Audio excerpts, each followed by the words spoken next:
बहुत बहुत स्वागत है आपका सीएनबीसी बाजार पर। Good afternoon. फिर से एक बार आपसे कनेक्ट हो रहे हैं आज, और हम देख रहे हैं काफ़ी अच्छे वॉल्यूम ग्रोथ के साथ इंडस्ट्री आगे बढ़ रही है। सारे जो कंपनीज़ हैं, पार्टिसिपेंट्स हैं, सब बहुत अच्छा कर रहे हैं। हमने देखा आपके वॉल्यूम में भी फर्स्ट हाफ की अगर हम बात करें 93% का एक अपटिक देखने मिला है, और साथ ही साथ जिस प्रकार के हमारे लक्ष्य थे पूरे फाइनेंशियल ईयर के, उसमें हम कहां तक पहुंच पाए और इस वॉल्यूम ग्रोथ को आप किस नज़रिए से देखते हैं, इसके साथ हम चर्चा की शुरुआत करें। Sir, good afternoon. Good afternoon Yash, thank you show पे इनवाइट करने के लिए। तो जो वॉल्यूम ग्रोथ है वो हमारा जो प्लान था लॉन्चेस का और जो सस्टेनेंस में ग्रोथ हो रही है उसको लेकर के है। और देखेंगे तो इस लास्ट क्वार्टर में हमने 1600 करोड़ का बिजनेस किया है, जहां तक हमने लास्ट ईयर सेम क्वार्टर में 791 करोड़ का बिजनेस किया था। और ओवरऑल जो हमारा लॉन्च और सस्टेनेंस का परफॉर्मेंस है वो बहुत ही बढ़िया रहा है, बहुत ही एनकरेजिंग रहा है। आगे 6 महीने के लिए हमारे पास और लॉन्चेस हैं जो अभी ऐड होंगे पूर्वालैंड में, प्रोविडेंट में, पूर्वांकरा में। तो हमें ये दिखाई दे रहा है कि जो फेस्टिव सीजन शुरुआत हो रही है उसको लेकर के, और जो लास्ट क्वार्टर में टिपिकली पहले दोनों क्वार्टर से बेटर नंबर होते हैं, तो मुझे लगता है ओवरऑल इंडस्ट्री में तो डेफिनेटली ग्रोथ हो रही है। और पूर्वांकरा की ये जो पिवोटल ग्रोथ है वो आपको आगे भी दिखाई देगी। सर, मैं थोड़ा सा जो रॉ मटेरियल के प्राइसेस हैं उसको समझना चाह रहा था, बिकॉज़ हमने देखा है अभी भी काफ़ी ज़्यादा फ्लक्चुएशंस हैं सीमेंट के प्राइसेस में। अभी भी एलिवेशन पॉसिबल होने की संभावना है, और ऑलरेडी काफ़ी प्राइसेस बढ़े भी हैं। मेटल के प्राइसेस भी हम देख रहे हैं, डिमांड स्टेडी होने के कारण यहाँ पर भी प्राइसेस बढ़ने के आसार हैं और बढ़े हुए भी हैं। ऐसी स्थिति में जो प्राइस पे हम प्रोडक्ट्स बेच रहे हैं पर्टिकुलरली, उसके ऊपर कितना असर आया है, नहीं आया है, और क्या आपको लग रहा है कि प्राइस जो स्टेबल होने चाहिए अब यहाँ से हमारे पर्टिकुलरली अगर रिटेल प्राइसेस जो हैं वो अब स्टेबल होने चाहिए, आपको लग रहा है कि अभी भी थोड़े से आसार हैं प्रॉपर्टी के प्राइसेस बढ़ने के? सर, देखिए, प्रॉपर्टी के प्राइसेस जहाँ तक सवाल है, मुझे लगता है कि ये एक स्टेबल मोड में है, स्टेबल ग्रोथ मोड में है। ओके। इसका मतलब ओके। ये है कि करीब आप समझें 8 to 9% average annual price appreciation आपको दिखेगा। ये एवरेज है। लेकिन प्रोजेक्ट टू प्रोजेक्ट, जैसा मैंने पहले भी कहा है कि लॉन्च से लेके कंप्लीशन तक 50 टू 60% प्राइस बढ़ते हैं, वो ट्रेंड कंटिन्यू होगा। लेकिन ओवरऑल एनुअल एवरेज अगर आप देखें, तो आपको वो 8 टू 9% दिखाई देगा। और जहाँ तक कमोडिटी प्राइसेस का और जो इनपुट कॉस्ट का सवाल है, वो कॉस्ट मुझे लगता है कि अभी थोड़ी स्टेबिलिटी सी लग रही है, और आगे कोई ज़्यादा विशेष डिसरप्शन अगर नहीं हुआ ग्लोबल हेडविंड्स या किसी ग्लोबल इंसिडेंट की वजह से, तो मुझे लगता है कि इकोनॉमी के लिए बहुत ज़रूरी है कि गवर्नमेंट और आरबीआई इन्फ्लेशन को कंट्रोल में रखते हुए प्राइस स्टेबिलिटी रखे, ताकि इकोनॉमिक एक्टिविटी कोई हैम्पर ना हो।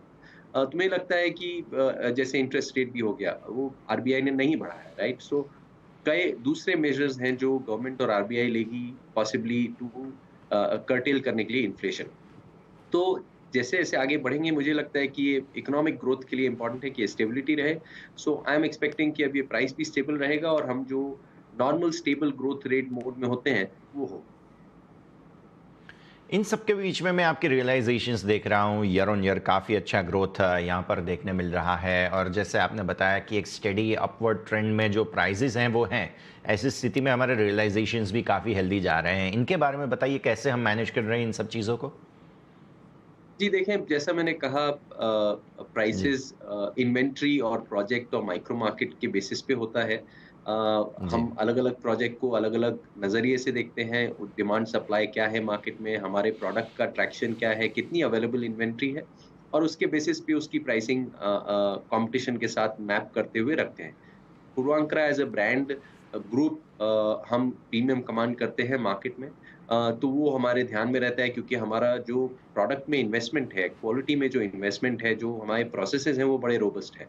हम पैसे भी ज़्यादा लगाते हैं प्रोडक्ट के अंदर।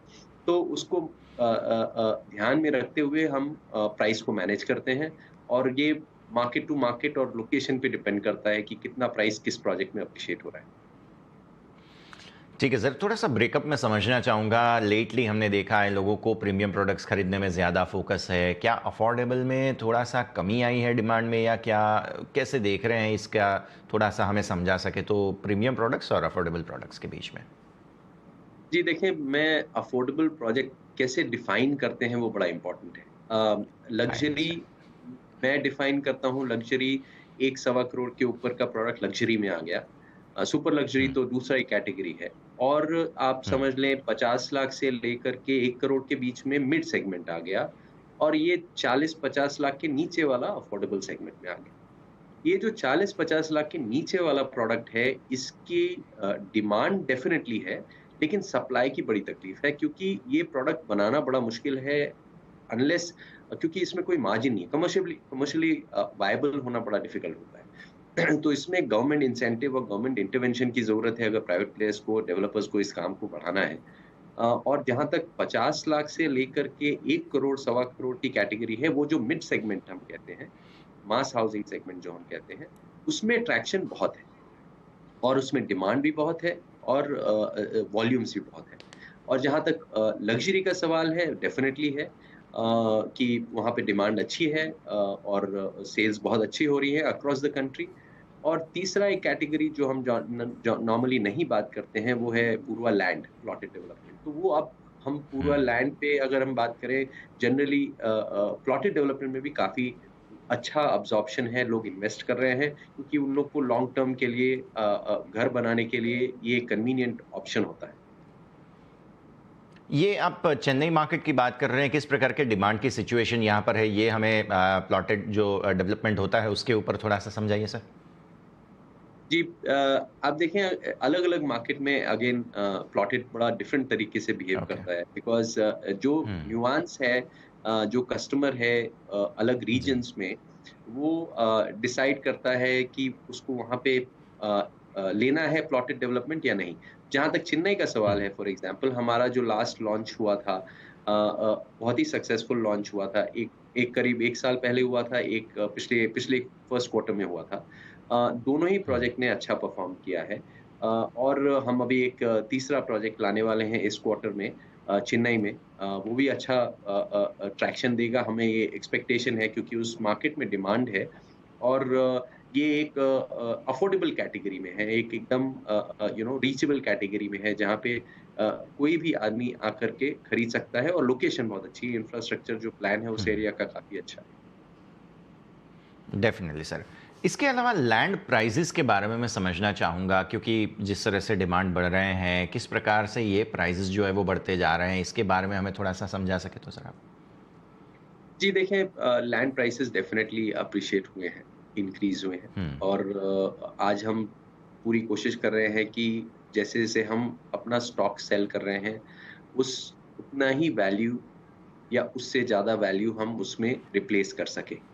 तो जो लैंड प्राइसेज़ हैं मुझे लगता है एप्रिशिएट करेंगे लेकिन वो भी कंसिस्टेंट है। ऐसा नहीं होगा कि अ, एकदम एस्ट्रोनॉमिकल इंक्रीज़ होगा। वो भी एक स्टेबल मोड में इंक्रीज़ होगा और ऑफ़ कोर्स कॉम्पिटिशन है लैंड एक्विज़िशन में जैसे कॉम्पिटिशन है सेल्स में बट अलग-अलग ब्रांड्स का अलग-अलग कैपेबिलिटी होता है। जहाँ तक मुझे लगता है अ, अलग स्ट्रक्चर्स भी पॉसिबल होते हैं लैंड को लेने में। अब ये एक स्टेबल मोड में रहेगा। मुझे लगता है जो इंक्रीज़ होना था, वो काफ़ी इंक्रीज़ हुआ है ऑलरेडी। अब वो स्टेबल मोड में होना चाहिए।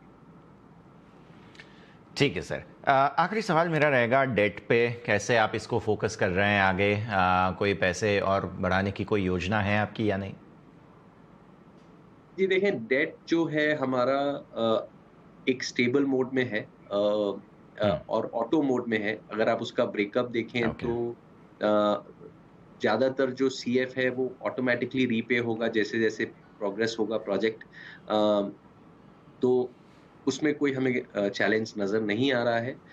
इन फैक्ट अगर आप डेट वर्सेस बिज़नेस देखें तो बिज़नेस ऑलमोस्ट डबल है लास्ट 2 क्वार्टर्स में, डबल ही है लास्ट 2 क्वार्टर्स में और डेट हुँ, उसी उसी नंबर पे है।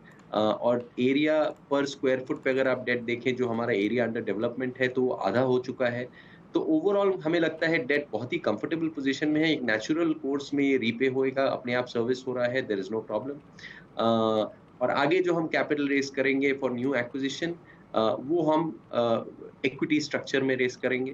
वो हमारा अटेम्प्ट है और साथ में जो डेट रीपे होगा, वो रिप्लेस होगा क्योंकि हम इन्वेस्टमेंट कर रहे हैं कमर्शियल में एसेट्स क्रिएट करने में। मुझे लगता है डेट एक बहुत ही स्टेबल और मैनेजेबल लेवल्स पे है। ओके, ठीक है सर। बहुत-बहुत शुक्रिया आपका अभिषेक जी हमारे साथ जुड़ने के लिए और ये सारी जानकारी देने के थैंक लिए। थैंक यू यार। Thank you.